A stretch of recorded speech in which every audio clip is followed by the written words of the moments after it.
The princess snapped back to it, disgusted. So that's what this is about. I thought it was because... She stopped herself, then said, "You had the nerve to pull this right under the Empress Dowager's nose. You deserve to die 100 times over. You're not even worth getting my hands dirty." Father shot her a look full of contempt. Yeah, dirty is right. The new year was closing in. The princess's due date had arrived, and she made Father swear he'd stay by her side. But the day came, and she was on the floor, curled up in pain. Father never came back. Not a single servant in the house, just me. She grabbed my ankle and forced out the words, "Go. Go get someone. Now." There was no one left. All the maids were new, and they'd run off.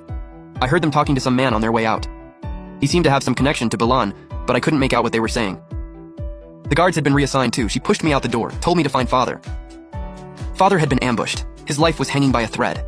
She was in labor for 7 or 8 hours, barely holding on, and I just watched, with a full heart. Right when she was about to pass out, the doctor and midwife finally walked in. Dawn broke. A baby's cry cut through the air.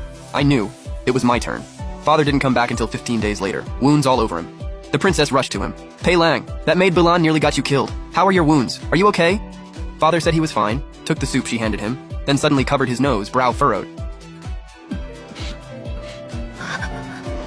"What is that smell?" The princess went pale. "Your wounds aren't healed yet.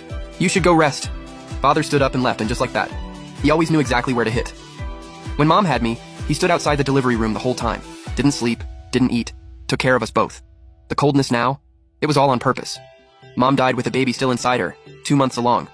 Someone named Kong. He had said the child wouldn't survive 3 months. 2 months after the princess's recovery, she threw a massive banquet to celebrate her son being named heir. Father had already been made a prince, power at the top of the empire.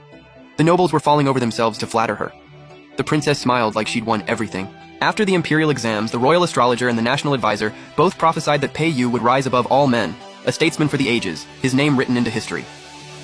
A man like that, a true dragon and phoenix, only someone like me is worthy of him. Besides, out of every man in the entire capital, who could even come close to how beautiful my husband is? 100 years from now, my name will be tied to his, forever. I hid behind a pillar, ice cold, so this whole time, Mom died because of a prophecy. The banquet was halfway through when the cradle beside the princess suddenly snapped. The baby hit the floor and rolled into the fire pit. The princess's scream tore through the hall. Watching her fall apart, it looked exactly like me all those years ago. She took my mother on my birthday, so I took her son on her greatest day. Exactly 3 months. For my unborn little brother or sister, a life for a life. I finally understood. Slow torture is the most brutal revenge. The princess lost her mind. She wandered barefoot all day, clutching a pillow, only calmed down when she saw Father. She sobbed and confessed. I wanted to borrow the luck from the first princess's cradle, so I swapped it in. I didn't know it had already been eaten through by termites. Father told her, "It's okay. We can always have another child. Pei Lang, please don't hate me. Do you still love me? Let's try again. I'll have another baby. I'll give you an heir, I promise.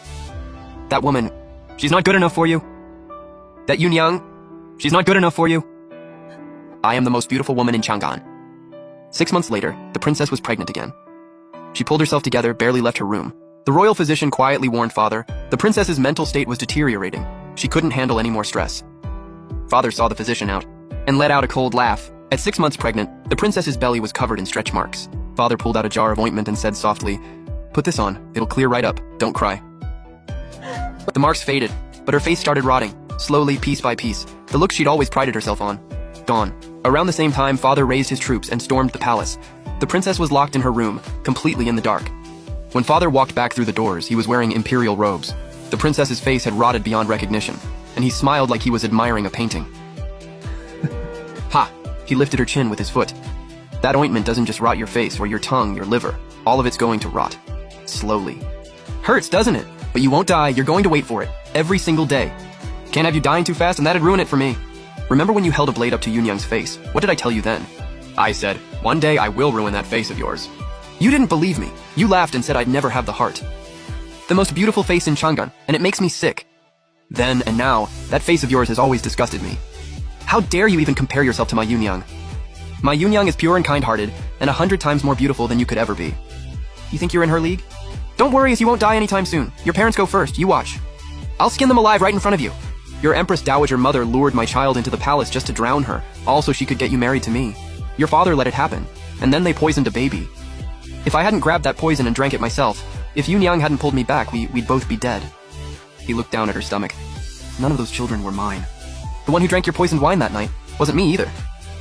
Not once in this entire household have I ever touched you. You love acting so high and mighty, so tell me, how are those beggars and death row inmates? The princess was thrown into the imperial prison. Father walked in last, blade in hand. Everyone else, they die first, then I skin them, not you. You stay alive. A beauty lantern made from living skin looks so much better. I saved you for last, because my Yunyang deserves to rest in peace. If you get an easy death, she won't be able to. Father laughed, and then he was crying, and then he coughed up blood. It was done, but Mom was never coming back. Father spent 4 years purging the court, and named me Imperial Princess. He knelt down in front of me, both hands on my shoulders. You have to be a good empress. Make sure your mother's name stays in the ancestral hall forever. Let them bow to her. Let them burn incense for her. He reached up like he was going to touch my head, then let his hand fall. I'm sorry. I don't need you to forgive me. In this life, the only person I could take care of was your mother. I couldn't take care of you. Next life, I'll pay you back, whatever it takes. I wanted to tell him. I never blamed him, not once, but I never said it. Father went back to the old estate and lived beside Mom's memorial hall. He rarely came to see me. A few years later, he died on a quiet afternoon, right outside her shrine. He was afraid the blood on his hands would somehow reach her. He was so silly. Mom would never blame him for that. I had them buried together. On the way back, my newly wedded consort asked me, Your Majesty, how do you write your name? I straightened up.